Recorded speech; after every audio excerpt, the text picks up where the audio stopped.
Good morning and welcome to the Auburn Avenue Research Library. My name is Victor Simmons Jr. I am the library administrator here. As we are on day 4 of our 2025 Collecting, Researching, and Writing the Black Diaspora Conference, I have the privilege of introducing the moderator and the panelists. Dr. Kelly Glow was born in Watts and raised in South Central Los Angeles before moving to Atlanta in 1991. Overcoming early challenges shaped by limited resources and gang culture, she discovered her artistic voice in high school through dance crews, the Weirdos, and rap duo, the Funky Twins. Frequently winning local talent shows, her music career includes her 2002 debut, Ready for War, which led to a performance for 20,000 people at the Georgia Dome, and her 2015 album, Back to My Future, winner of a Gospel Choice Award for Best Holy Hip Hop Artist. Since 2020, she has continued to release new music while also taking time for deep personal and creative exploration. Over the last year, she has collaborated with producer Zona Sims, Zona Sims, to develop a bold new sound that reflects her true artistic identity. Approaching her 49th birthday, Kelly Glow is reclaiming her voice, pushing back against ageism, and showing that rap has no expiration date. Let's give a round of applause for Dr. Kelly Glow. Dr. Regina Bradley is an award-winning writer and leading scholar of the contemporary Black American South. She is an associate professor of English and African Diaspora Studies at Kennesaw State University and co-director of the Hip Hop Studies Consortium at Georgia State University, as well as co-host of the acclaimed Southern hip-hop podcast, Bottom of the Map. Her expertise has been featured in major outlets including Netflix's Hip Hop Evolution, The Washington Post, NPR, and Atlanta Journal-Constitution. Dr. Bradley is the author of Chronicling Stankonia, The Rise of the Hip-Hop South, which was named one of the books all Georgians should read in 2022. She is also an accomplished fiction writer whose collection, Boondock Collage, earned her high praise and a Pushcart Prize nomination. Bradley is currently working on her first novel, Reluctant Ancestors. Yes? No? Yes? I don't know. Let's give it up for Dr. Regina Bradley. Dr. Jocelyn Wilson is an educational anthropologist and associate professor of hip-hop studies and digital media at Georgia Tech, where she explores the intersections of hip-hop, innovation, design, and social justice. Her courses emphasize hip-hop as a catalyst for creativity, design thinking, engineering education, and digital media. Wilson's research centers on African-American expressive traditions, hip-hop culture, digital humanities, and social justice-focused STEM education.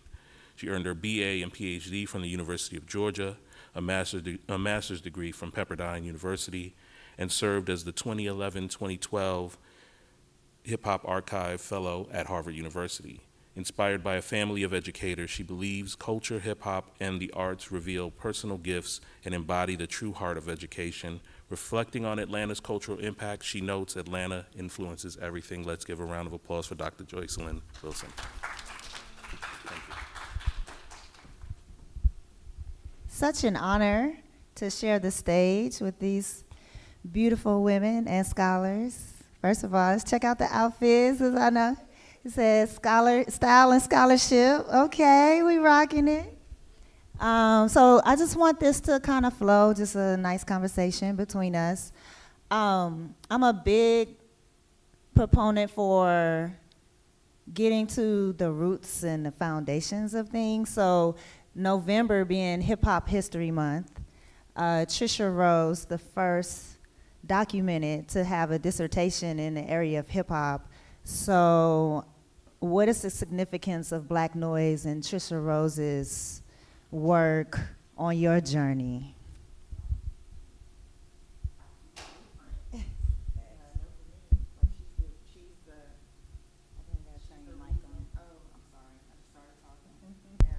So she's the blueprint. I thought I heard my phone going off, and I was like, let me turn it off right now. All right, thank you.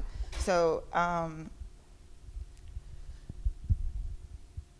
Trisha Rose is like, to me, she's where all of it starts for me, because her work, reflecting on it, It comes out in 94, and 94 being a really significant year. So if you look at the timeline, there's Nas's Illmatic, and then there's Outkast, Southern Playalistic, and then I think a week or two later, she drops Black Noise. And you don't really realize this until you reflect on the timing of when it came out. I learned about it 2 years later, being a high school math teacher and writing for magazines. And when I saw it, it was just in the stacks of, I think, a Borders or a Barnes and Noble. I was amazed at how, I was like, wow, there's a book on this. And you pick it up, it's black, it's like Black Door. You're looking at it, and you turn it over, and it's like, oh, it's a sister. Like, she was, like, if you're thinking about Infinity Stone, she was that last stone for me to say, oh, this is what I want to do, and I want to do it through, like, this educational lens.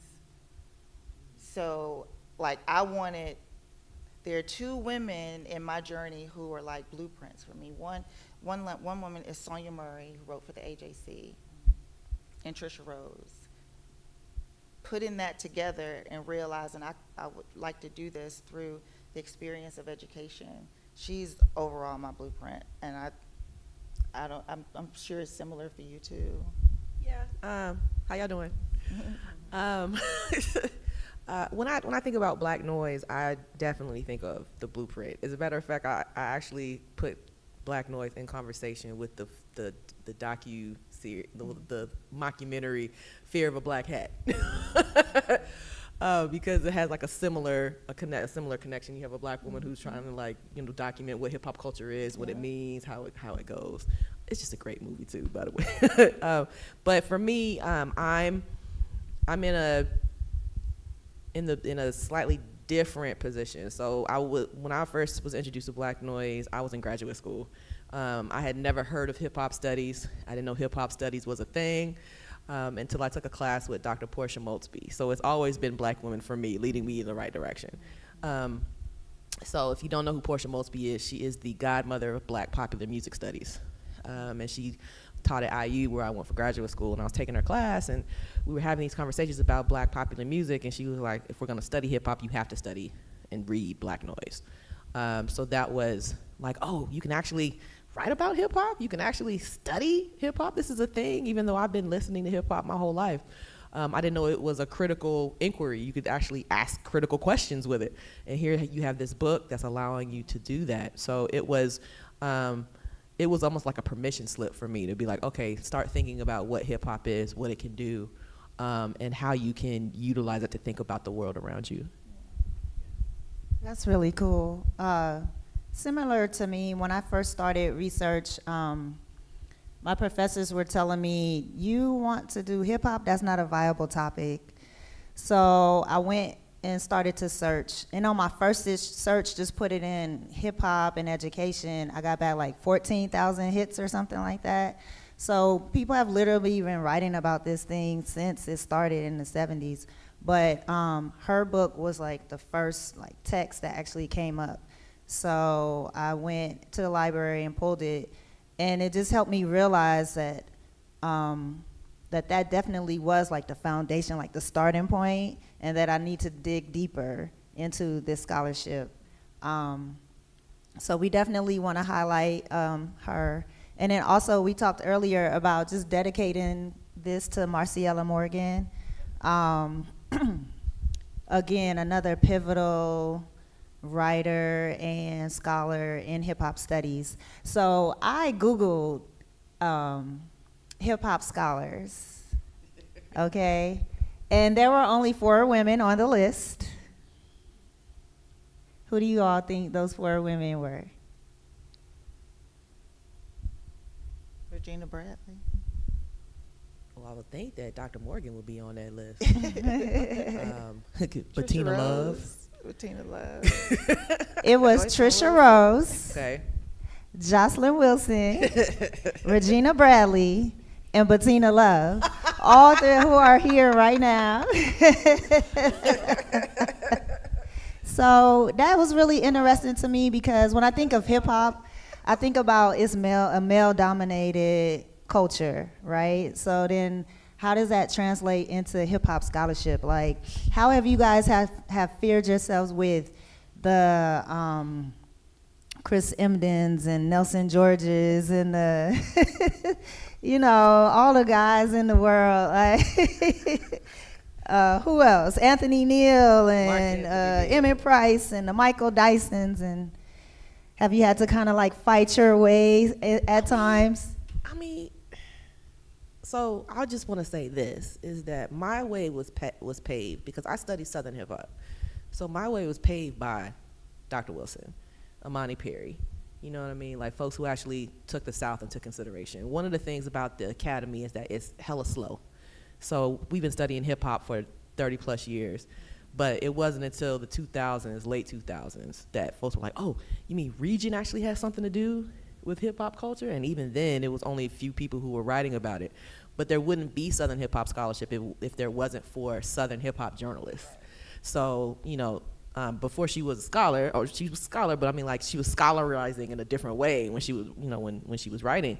But that gave me that type of blueprint. But I've always had that pushback. Well, why the South? I'm like, you can't use scholarship from New Yorkers to talk about Georgia or Mississippi or Alabama.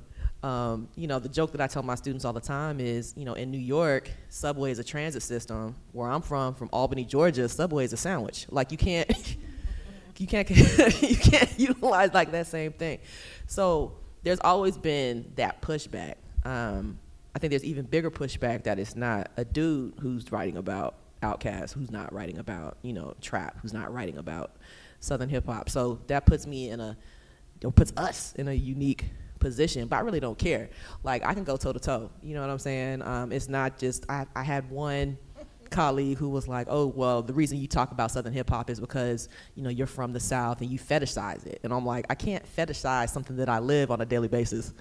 But also, if I just lived it, I also had to have the language to critically engage it. That's not something that you get just by, you know, listening and kicking it. You know what I'm saying? So it's been an uphill journey. But that's wild that we were the only 4 that you saw on the hip hop scholar list. I mean, there's so many other folks that I can, you know, think about, and I just feel like there has to be a representation of a genealogy of women scholars in hip hop.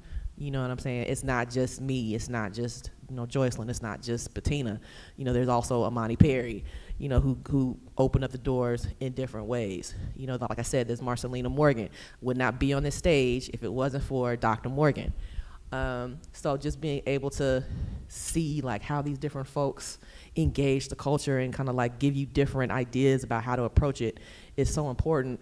But also the Hip Hop Academy is so small. Like, it's so small. Everybody know everybody. And if we don't know you personally, we know your work. So just wanted to put that out there. And all 3 of us were fellows at the Hip Hop Archive. Yeah. I think that's really important to acknowledge, is we stand on the shoulders of Marcelina Morgan through her fellowship. So giving her all of her due honor and respect. I think that what's really important about Dr. Morgan's work is she provided the archival approach to doing hip-hop scholarship, or just doing hip-hop in general, to the point where the practice and the archiving of it are simultaneous. When you're practicing it, you're archiving it, right? You're preserving it. And so she gave us that blueprint to be able to think about that process even through an educational perspective, as educational research.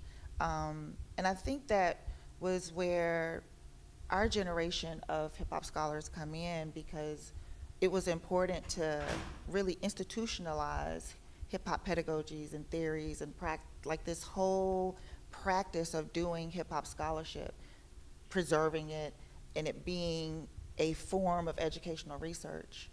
We realized early on that was going to have to be institutionalized. And so working with folks like Dr. Love, and you mentioned Chris Emden and Ruth Nicole Carter, like, we knew we needed to set up an institution for this scholarship.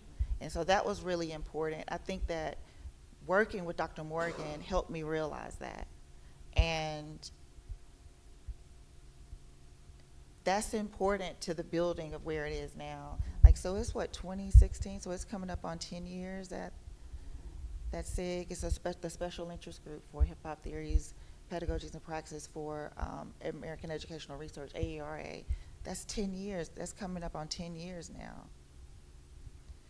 That's really important to understand in terms of like the work that's now in the stage, then the phase that the scholarship is.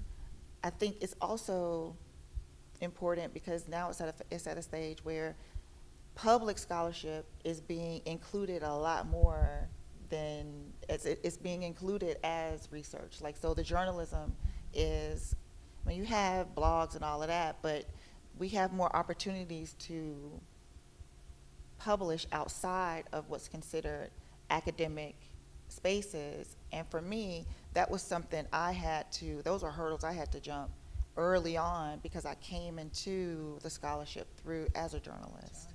And so it was never, my framing was always, what do you mean you don't do public scholarship? Like, to talk about what we're doing, it's got to be public. Like, for it not to be public is for it not to be hip hop.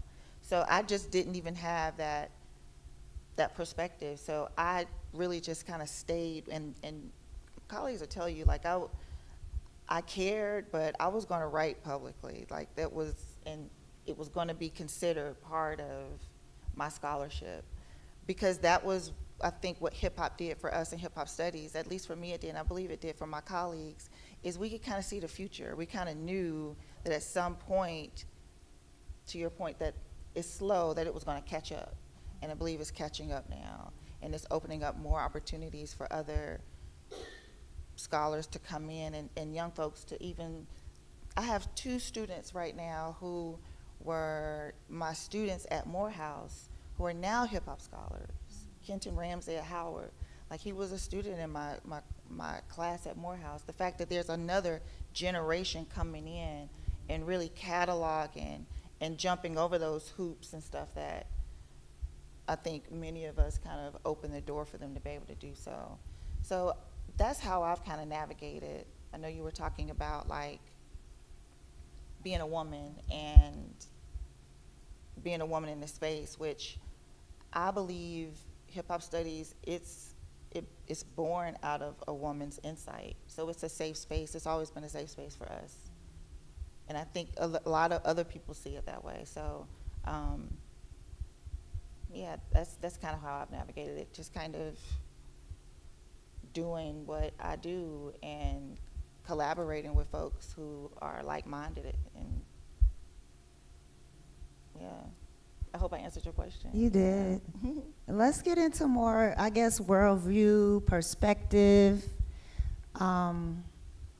your connection to Southern hip-hop culture and how that weaves into your scholarship.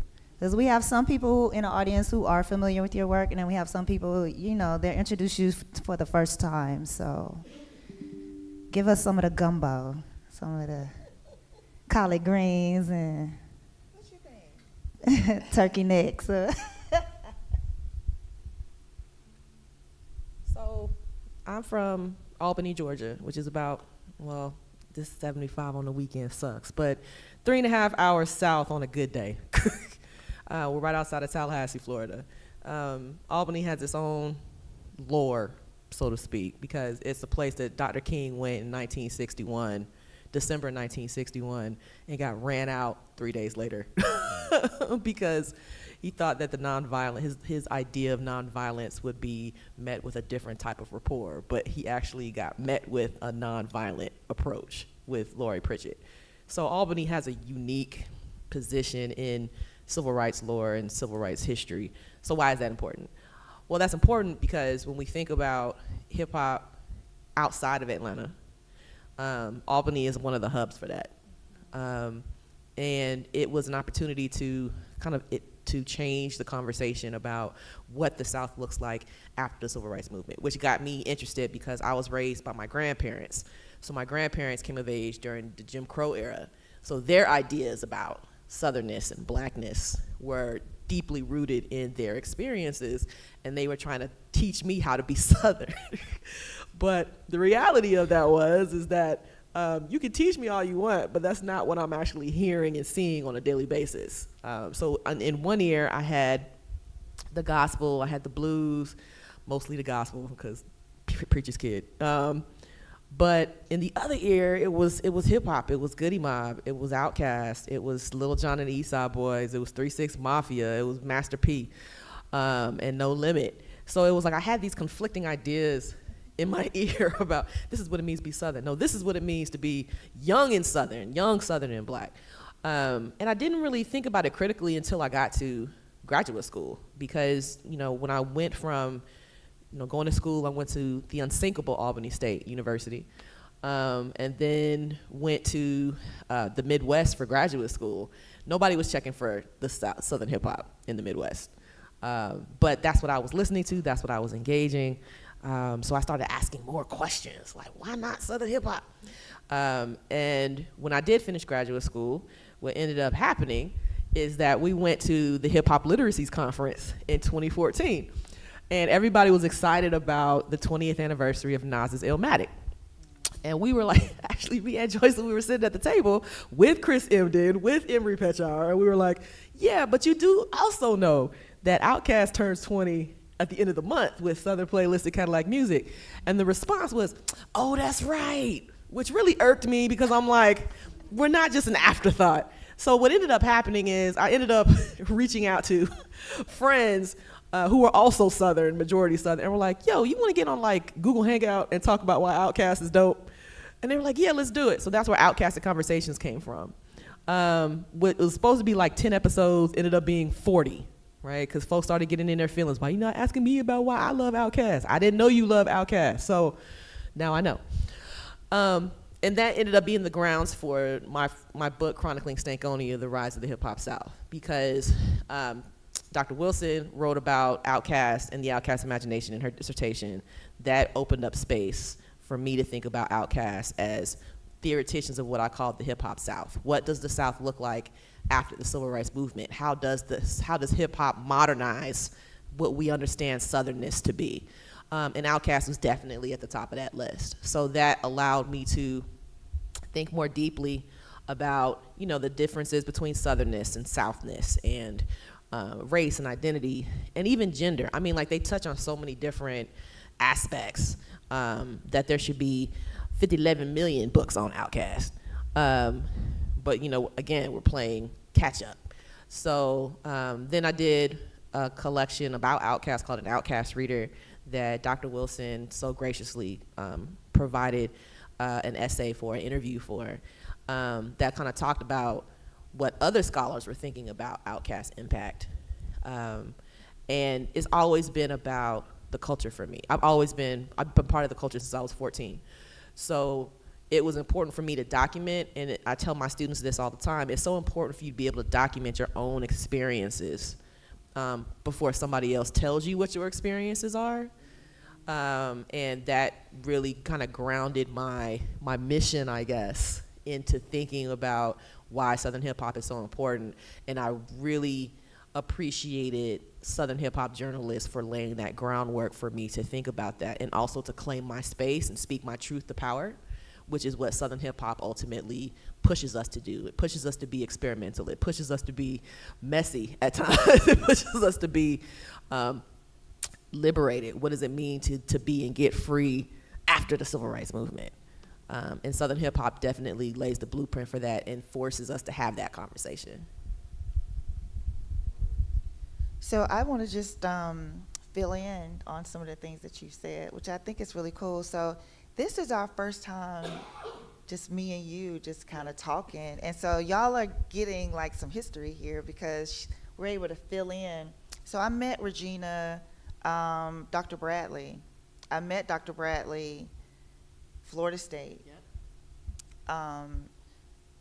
We were there for, I believe it was a rap panel discussion that Bakari Kitwana put together, right? And so this was at Florida State in Tallahassee. I believe Joan Morgan was there.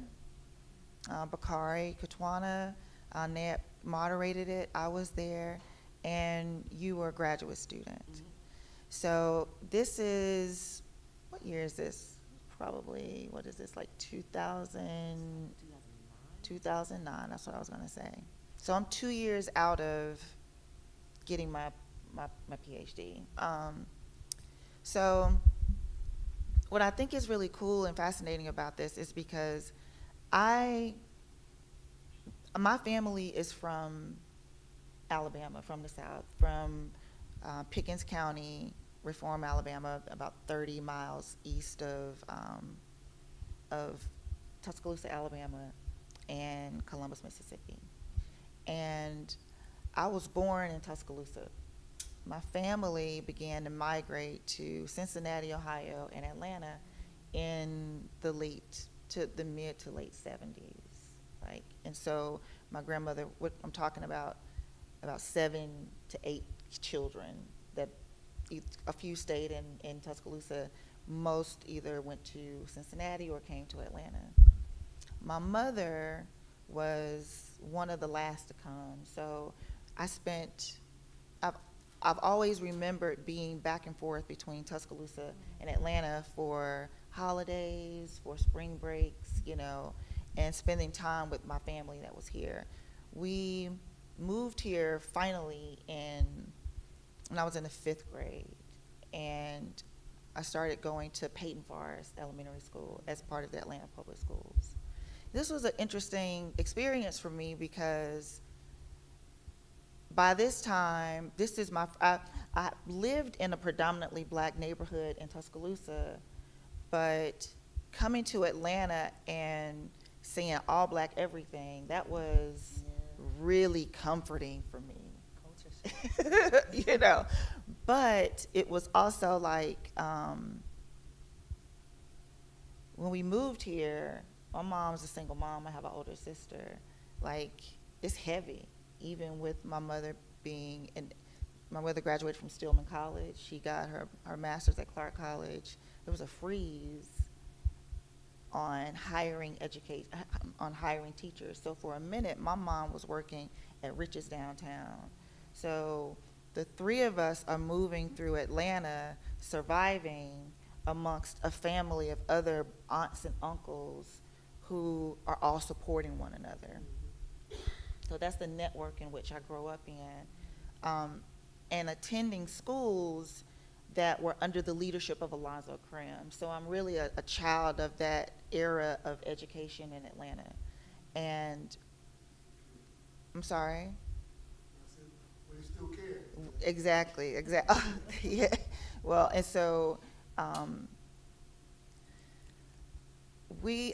growing up as part of this network of creatives that come out of the city, right?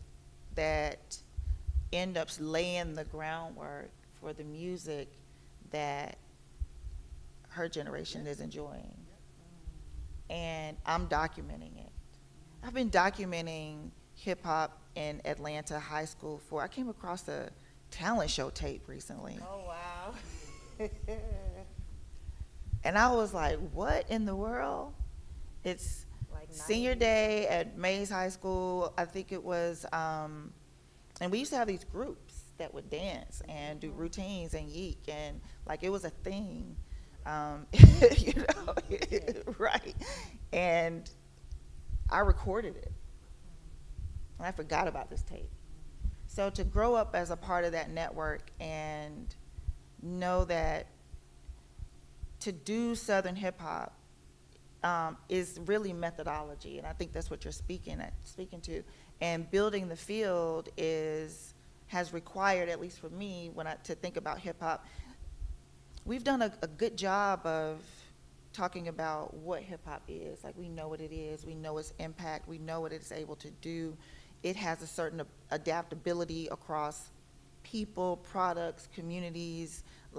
It can make anything cooler than it was before. It remixes systems, right? It's a design remix. It has a logic to it.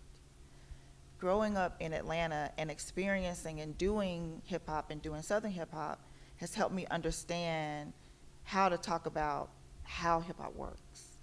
And I think that's where the scholarship is moving, right? To talk like, how does it work? Because we're seeing it so many different places. Like, how can we like systematize this and think about it in a very scientific and very mathematical way to say these are its features, these are its postulates and principles. They are situated within the Kemetic and Ma'atic tradition. So how can we remix Outcast to be an actual methodology, something you can teach, right? And so that's where the scholarship is. I'm in that space now. And so hearing you talk about what it's done for you, even as a scholar, and even as just being a 14-year-old growing, like, this is teachable. And I think this is going to be really important given the culture wars and educational wars that we're up against right now. Like, it's going to require us to be able to articulate how it works for the field to continue to grow and for other generations to come in and continue to either be impacted by it, so they're using it in their own living, in their own lifestyle, or they're actually become research participants. Because there are generations that are deciding to do hip hop scholarship. And I think that's what we want the field to be able, we want to look up and, it's 30 years later and we're talking about Trisha Rose. 30 years later, we want to be talking about Regina Bradley. We want to be talking about, Minister Server. We want to be talking about Joy. We want to be able to archive and document this so that it continues for generations to come. Yeah, I think that's critical and important. We continue to have these conversations. I found in my studies, one thing that we have to do better as a culture is defining who and what we are. Yeah. I interviewed 30 different people, asked them the same question, what is hip hop? And I got 30 different answers. That's problematic in a way. We have to take time to sit and define who and what we are, like you said, or they're going to do it for us. And the timeliness of all of this, right? So I moved here in 91 from California. Completely culture shock. Los Angeles. So coming from, I guess, a multicultural melting pot to here is black, white. Yeet culture was strong early 90s, and I didn't understand it. I was like literally like a hater, like, I don't know what this is. Were you in high school? High school. Oh, cool. Yes, at Banneker. Oh, cool. In College Park. Okay. I was housing, that was my thing. But now I'm so enamored with it. Last year I went to Yeek Fest and it was. You were scared of the Yeek. No, I mean the energy, right? Because there are a lot of people there just off of the ends of Rico Way passing. So it was like this huge celebration, and it just kind of clicked for me that this is kind of like a cipher in a way, and there's a language happening through the dance and a sharing very similar to what I see in other hip hop spaces. But for a long time, us being hip hop, we just never really considered South being hip hop from other places. Which is crazy. Because I guess our definition of, you know what I'm saying, of what it is. Like, I never would have said that would be hip hop. But now, being a hip hop scholar and, opening my eyes to different worldviews and perspectives and immersing myself in other spaces, I see the hip hop in Yeek culture. It's totally hip hop all day. From, language, your expression through your clothes, the movement, And everybody transition says, through "Yeet." movements. Yeah, everyone knows when to say it magically. They don't, it's amazing to me. It So requires you to count down like it's a science. You got to What's count crazy down. though is like when we would yeek in Albany, it wasn't the dance. It was always like at a basketball game or a football game, and there's something about big is about to happen. You had to like build it up, so it'd be like, oh, yeet, and you just be like, everybody kind of loses it. It wasn't until like there's 2 generations, I a think. little later, I was like, oh, this actually got the dance and everything to it. Yes. Talent shows were like, man, the talent shows that we would have in the city at different schools. At Banneker, they will host one. It might be one hosted at Douglas. And the teams, the dance crews, They went all out. like it was, the boilerplate suits, the Dickies, it was a whole thing, right? Production. The production, like you needed a DJ because there was a certain routine, you wanted certain breakdowns, and so, the fusion of it, like electronic dance music, like Mantronics, all like dancing to that type of, it was a big deal in the city. And so you were just as popular if you were part of a dance crew. Sleepy Brown was part of a dance crew. Like, it was part of Guess. And you had J.M. Silk. You had these crews that it was just as big as, like, athletics. And when you were known around the city as being able to, like, crank it up and yeek, like, the louder the yeek, the doper then, you know what I'm saying? And it's precise. It's a precise dance.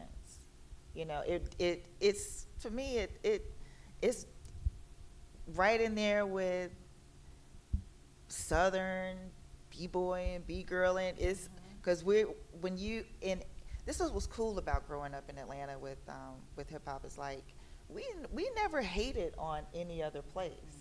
Like, we took on those aesthetics and made it ours.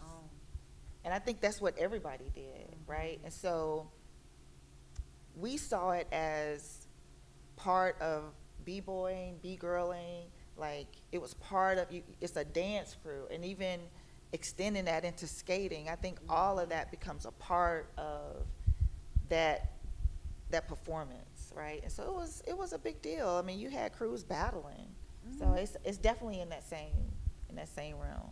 For sure. And I understand even more so now. Yeah. Andre's frustration at the Source Awards, being booed, not being accepted, when the space he's coming from, this is our hip hop, this is how we do it here, we're just as good, maybe even better, than what you all are doing. So he was just like, no, okay, the South has something to say. And so now they were just inducted to Rock and Roll Hall of Fame. So my question to you now, even with like hip hop and scholarship, like what is the South saying now? 30 years later, what does the South have to say?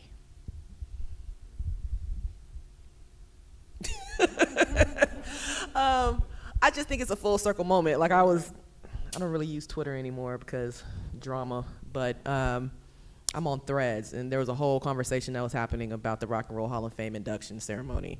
But it was a full circle moment for me because you go from 1995, 30 years ago, saying the South got something to say, to him giving you this kind of another roll call, another rallying cry, which is, great things start in little rooms. And I feel like Southern hip hop scholarship is still in its little room, but it's starting to expand, right? Like, Dr. Wilson could probably tell you, like, I kind of get tired of being the only one to get asked about Southern hip hop. I'm like, there's so many other different folks who can talk about it. I don't take any of it for granted, but at the same time, I'm like, I don't want to be Highlander either. I don't want to be the only one. So I think that thinking about the scholarly aspect of it, we are still in the little room in ways that Southern hip hop has gone on and done something great, something amazing.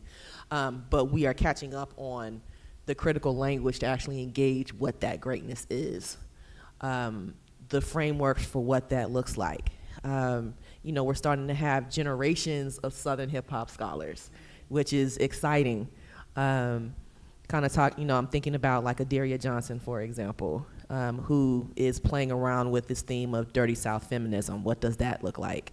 I think that the direction of the South still got something to say is that the women still got something to say. Being able to document their experiences. What does that look like? So like when I think Outcast, I automatically go to Dee Dee Hibbler, right? Who is Peaches, Miss Peaches. So when Southern Playalistic first opens, she's the first voice you hear. So that let me know, oh, this is something different. The South is something different. And I think that we're still trying to apply the language to what that means. And I also think too, and this is something I can't do, and I think one of the things about being in academics is knowing your limits. For me, I feel like the direction in Southern hip hop now, we're in the digital South. So like the social media South. Questions about whether regional identities still matter in a digital era. It's something I don't want to write about, but I would love to read about it. So I think that, you know, the way that we actually engage and understand what the South is kind of like at the forefront of the conversation now. Like at one point, if we were having this conversation 20 years ago, we'd be like, yeah, the South is this, this, and this. But now it's kind of like, you can be from Tibet, and if you want to sound like you're from Bankhead, you can, because all you have to do is go to SoundCloud or Bandcamp and be like, oh, let me borrow this, let me sample, right? So I think that those questions of Southernness are resurfacing in interesting ways because of the social media aspect of it. We have questions about trap. What I understood as trap, like my students say I need a trap purist shirt. What I understand as trap that came from the early 2000s is different than what my students understand trap to be now. Yeah. You know, it's an international export, right? But the fun part is that we get to fill in the gaps. Yeah. So there's more questions coming. So I feel like, you know, when he said the South got something to say in '95 was kicking the door open for actually creating. What I think he said at the Rock and Roll Hall of Fame, and also what folks have remixed it as, that the South still got something to say, is actually documenting what that culture looks like. Yeah. You know what's fascinating about that induction is in '95 at the Source Awards, it was Salt and Pepper and Kid and Play. They were all on stage. Oh, they did. They announced them. presented Yeah, they them. were the presenters. They And presented them, right? ooh, yeah, they kind of And hated it too. I'm not saying none of that. All I said was, but what was so cool is that they all got inducted at the same time, right? Like they all, 30 years later, were there at the same time. And that's one of them 180-degree moments, right, where God shows you that you're living in your purpose. You know what I'm saying? And that's what's so cool about it, is that we get to witness. We get to witness it. I did go to the induction, and to be in the room was like the Outkast show. For real. Like, after they performed, and it was like this convergence of Atlanta Public Schools, Fulton County Schools, those creatives. We all descended in the lobby of the Peacock Theater. We were all just right there, just kind of like, wow. And I don't even have a lot of pictures from it, because it was really a moment to just kind of take in, like, Dad, this is crazy. Like, this stuff we were doing in high school, like, because these crews became the labels, right? Like, if you think about it in that way, the dance crews became organized noise. They became music labels. They became independent record stores, Big Oomp Records.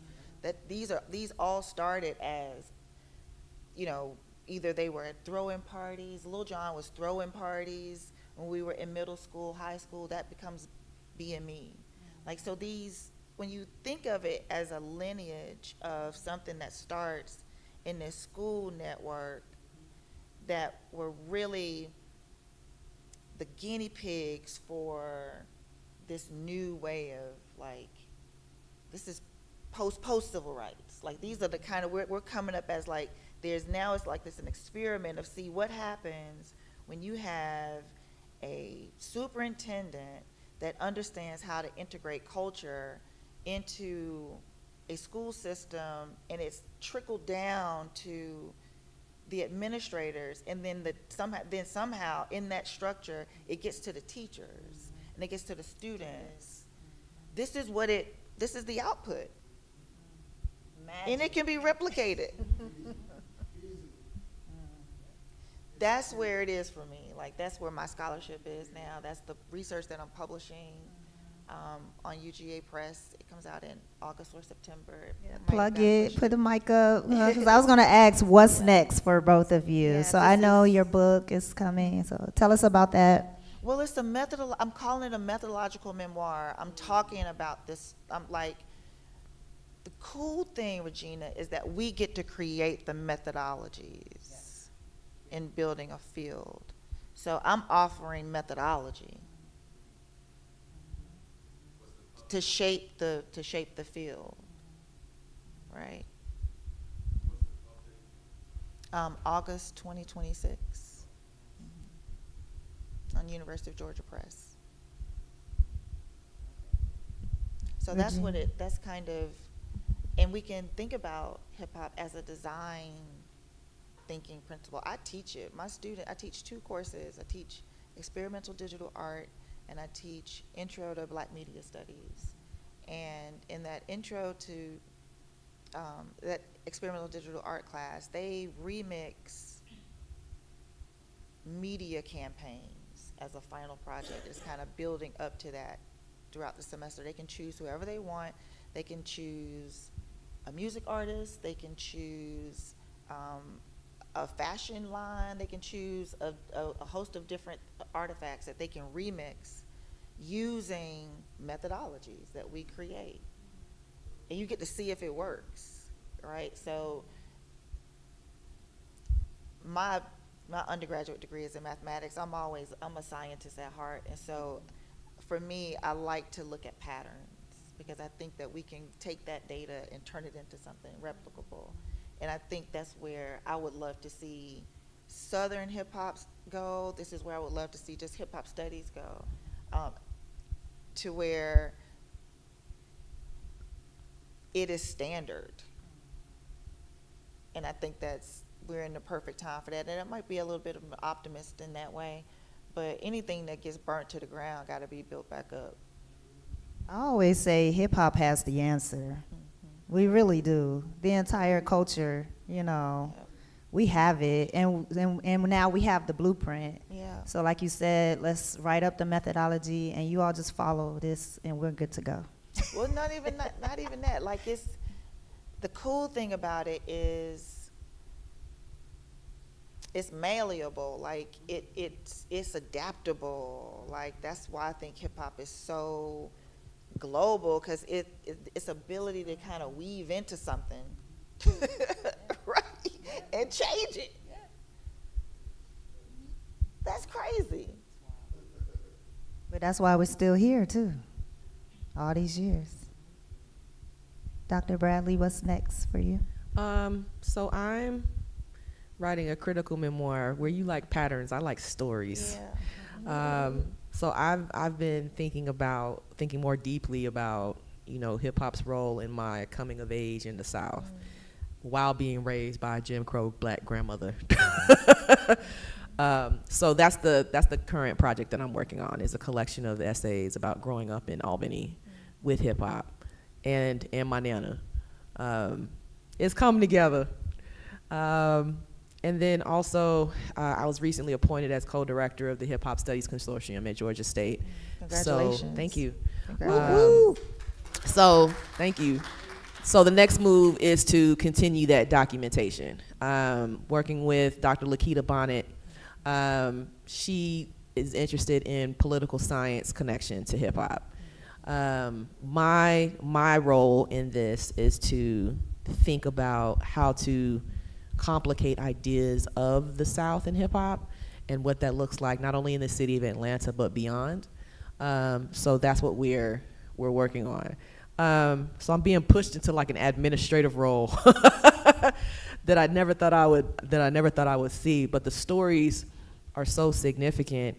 I want to continue collecting those so that we can tell our own stories. That's so important.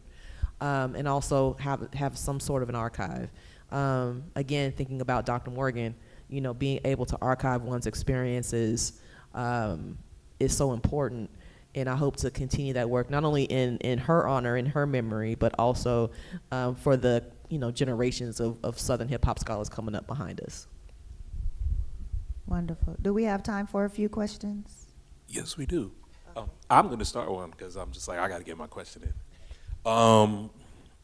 Regina, you know, as a New Yorker for myself, I was an early adopter of Southern music. I adopted the West Coast thing. I was like, you know what, it was all hip hop. I want to say thank you to all of you because you made me realize something for the first time, just how similar Atlanta's journey in hip hop culture and in music is to New York's in every way, shape, and form. Just thinking about like that, the Yeek movement, and just thinking how that's Atlanta's b-boy era, era. And it made me think about we've seen what's happened in New York when it came to the music industry, and it was that kind of like the industry got involved and a lot of money was made, and then there was this like drop off because the creativity went away. You know what I mean? And so when I think about the music here, I feel like is that same thing happening? You know, where there was there was a culture in a something that was just so new and fresh, and now the industry has gotten its hands into the mix, and now we see this kind of like drop off. So my thing is, where do you see, like, learning from the lessons, right? Because a part of me feels like New York has been better because of the drop off, because it got back to what it was really supposed to be about. Like, people were living in all the other aspects, and I feel like the music side of it took front stage, and it didn't need to be, because it wasn't just about that thing. And I feel like that it's happened to Atlanta, where the music is kind of like taking precedence over everything else, but there's so much more to the culture. And I feel like maybe it is beneficial that we see like what's going on with, you know, how hip hop is charting and not charting, and, you know, who's coming out of Atlanta at this point or who's not coming out of Atlanta at this point. So I'm curious as to where do you ladies see Southern hip hop moving forward, or if it's a benefit that the music kind of takes a backseat to somewhere else and let them get the industry money. And I don't know. I look at it differently. Like, I just think that the culture is cycling. You know what I'm saying? Like,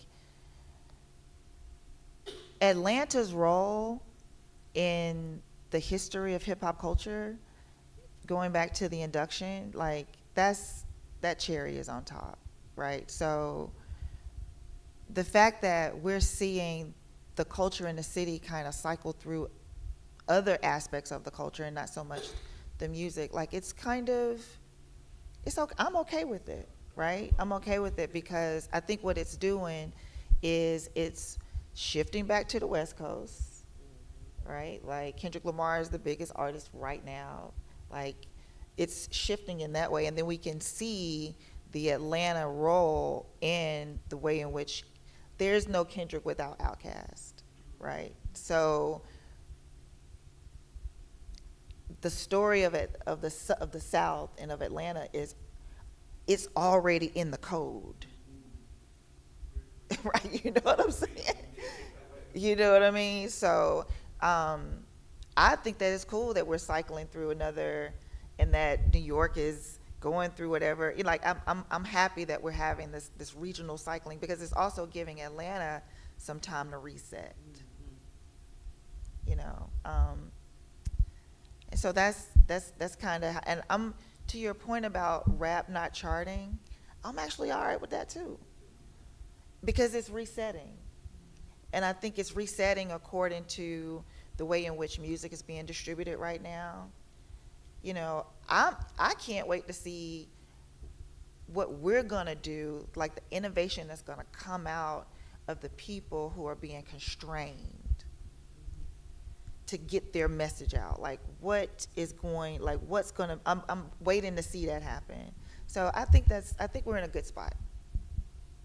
That's how I look at it. I'm seeing a resurgence. I'm seeing a hunger for the old Atlanta. I'm seeing a lot of that. There's parties dedicated to old Atlanta. New music coming out. Carrie Hilson's new song has that heavy bass sound. Sierra with G.I.D. Jid, they just did something. Like, I think people, music is healing, right? And the music does serve us in a certain way. Culturally, and people are looking to be fed, and we are of age now, the hip-hop generation, so a lot of us want to hear what we consider substance, and I think people are starting to build on that. So What they said. Yeah. I think there was another question. Well, my name is Charlotte. I came here because I'm a DJ, and I'm not really in the scene right now. I'll say, I think as a woman, I've been kind of discouraged, so I wouldn't say I have like a lot of educational pedigree or anything like that, but from a DJ, I'll say I'm taking more of like a field work view of things and just looking and peeping the scene, and kind of to piggyback off of what you said, just somebody like, I'll give you guys a good example. I go to the Krog Street Kroger because they got the bar and you get like a little $6 glass of wine. But it's like these young guys, and I'm pretty sure they're artists, and they come there every day and they blast their music, which sometimes I'm like, all right, this is annoying. But just like looking at it, they have like their own cultural thing going on. And it's really like a piggyback off of Future and Young Thug. But if you like think about it, you know, at one point, Future was Meathead the Future, hanging with the Dungeon Family. And I think today where hip hop is, like Kendrick Lamar is really big. And I don't know if I can say there's like a huge resurgence of West Coast, because where hip hop is commercially is like they're all trying to regurgitate this Atlanta sound, specifically Future. And if we didn't have Outkast, but I don't think where we are today, like we wouldn't have Future, we wouldn't have Young Thug. And one thing I think I'm witnessing right now, which is really, really cool to me, is this certain androgyny going on, which is really cool because I think maybe in its early stages, specifically with New York, there was like this hyper masculinity, which I enjoy it. Like I love Wu-Tang, I love Nas. But the cool thing about Andre 3000 for me is that androgyny. And I'm looking at like a lot of these young artists, they're like really playing with gender, which is really, really cool specifically for hip hop, because I feel like having those conversations about sexuality or letting women get a turn was not a big thing. So I guess my question for you guys as scholars, are you more so focused on the history of it? Do you ever find yourself like maybe taking like a field work approach, or just like going to see what's going on with the scene now? And or do you, like, as far as your students, are you like getting their feedback to kind of further your work? Like how does that work? Like, are you more so focused on the history of it, or? They keep you updated. The students keep you updated. Like they're gonna always introduce you to what they're listening to, which is actually kind of cool. It's a way to keep your ear to the culture. My students also keep me on point. I'm like, what should I be listening to? Who are you listening to? You know, and actually showing them how to put them in conversation with each other. I think one of the biggest challenges I have with teaching hip hop studies is that a lot of my students feel like a lot of the things that are happening in the culture are happening in a vacuum. Oh, this just started. Right. We're just having these conversations. And I'm just like, really? Come on now. No. Like, no, we're not doing that. You know, they're like, It's kind of like when Young Thug was like, "Oh, I'm not influenced by Andre 3000, sir." I don't even know. So it's kind of like breaking open that vacuum seal is part of that challenge, I think, to kind of have these conversations. I think I don't necessarily try to just focus on the history. I think with Chronicling Stankonia, I was just trying to capture the theory first. And with this current project that I'm working on, there's definitely conversations about gender in that. Especially being raised as a Southern black girl in the rural South, there's particular types of ladylikeness that you're supposed to follow, these scripts of ladylikeness that my grandma was trying to, indoctrinate me with. And hip hop was my out. It was my escape. I know how to curtsy, but I also, it was like curtsying and twerking at the same time. You know what I'm saying? It was like they both exist.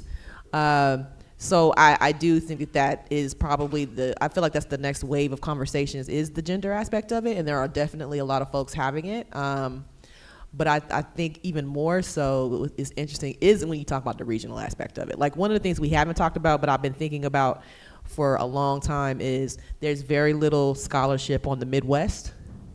And the Midwest is like a culmination of a little bit everywhere. You know what I'm saying? So I'm ready for that conversation to see what that looks like. And I feel like the Midwest hip hop scholarship is in a similar boat as Southern hip hop scholarship, is that we're still not necessarily showing and proving, but kind of like let us tell this story so that we can further complicate what you think hip hop culture can and cannot do. It's also cool that those conversations are coming up around gender and sexuality, and they're being archived and preserved. And the South's role in just complicating that conversation is so fascinating. So, we just, I don't know if anybody saw the Magic City documentary that was on Stars. So the conversation about the role of the strip club within the economy of Atlanta has often neglected the voice of the actual woman, the dancer. And I think they did a good job of giving voice to those women and also exposing the role that the music plays in it, right? And the community plays in it, and how even just that type of woman has complicated the way in which we talk about just women in general, but also how women are objectified. Yep. So that conversation is becoming more and more common, and I think it's also happening outside of academia. Like this is something that was produced by Stars, so this is a commercial product, and those types of things it's kind of closing the gap between what's considered scholarship and what isn't, right? So that's kind of the future, I think, of those conversations. So they're happening, to answer your question. And yeah, you're welcome. Great panel, great moderation, and the whole nine. My question is, when it comes to Southern hip hop, particularly, I'm from up north, but I've been here since '87, so I'm Southern hip hop in my hip hop pedigree, as it were. Nation Time Syndicate, big up Nation Time. But one of the things that I don't see talked about, in my opinion, enough is the spiritual aspects of it. When I look at even the story that Rico Wade talks about, them getting together, there's some forces, and I often talk about, this higher infinite power healing our people, that concept. That there's some forces that are happening, particularly in the South, that has made it, so what are some of the ways that those things are being documented and taught to the public? The spiritual aspects of Southern hip hop. I played Aquemini in class the other day.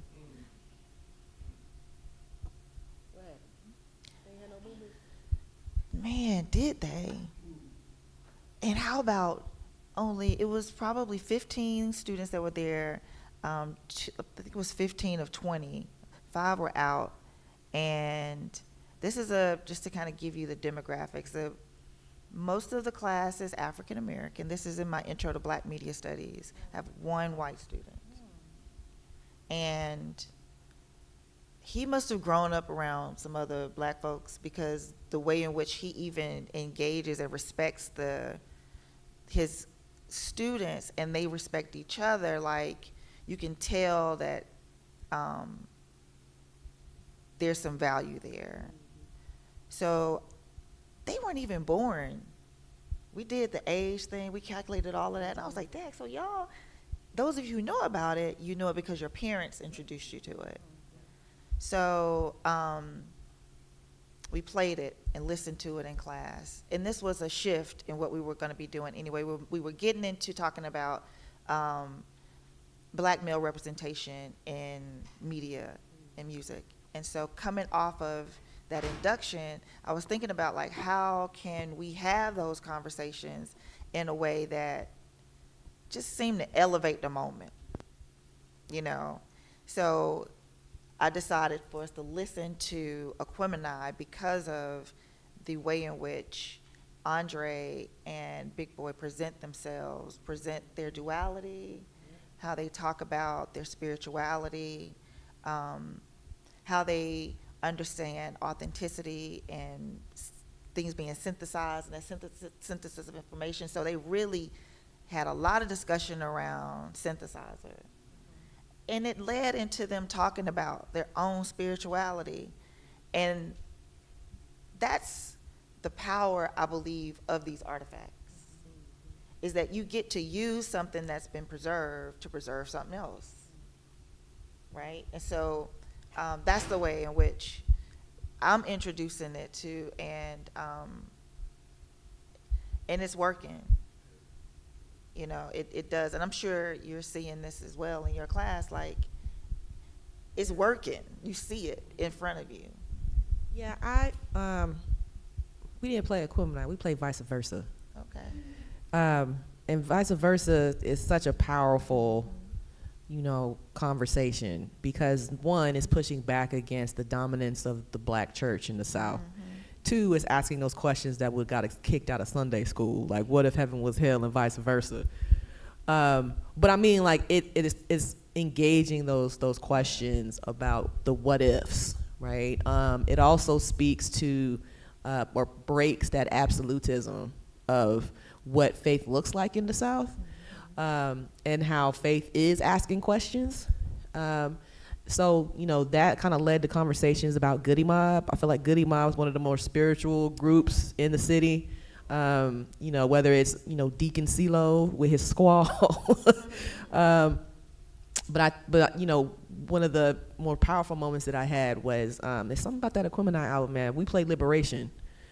And we asked questions about, that's my favorite Outkast song of all time. Like, that's gotten me through a lot of really dark moments in my life. But it was like, you know, I have to remember I'm teaching, so it's like I can't just get caught up in the spirit. But I saw my students who were like closing their eyes and vibing, and were just like, you know, what does it mean to shake that load off? You know what I mean? Like, what does freedom look like? What is liberation for you? So those led to those conversations about spirit.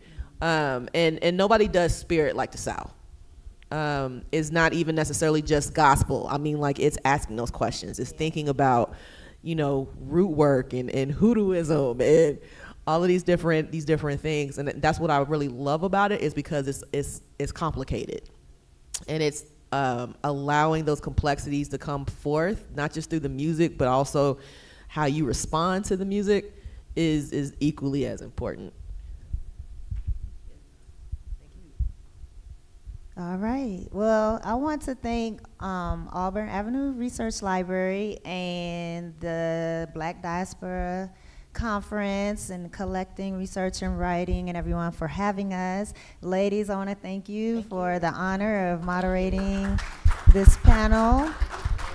And everyone, please stay connected. You can go to their websites, look them up, and see what they have coming up in the future. Make sure you go back and read some of their work. And thank you so much.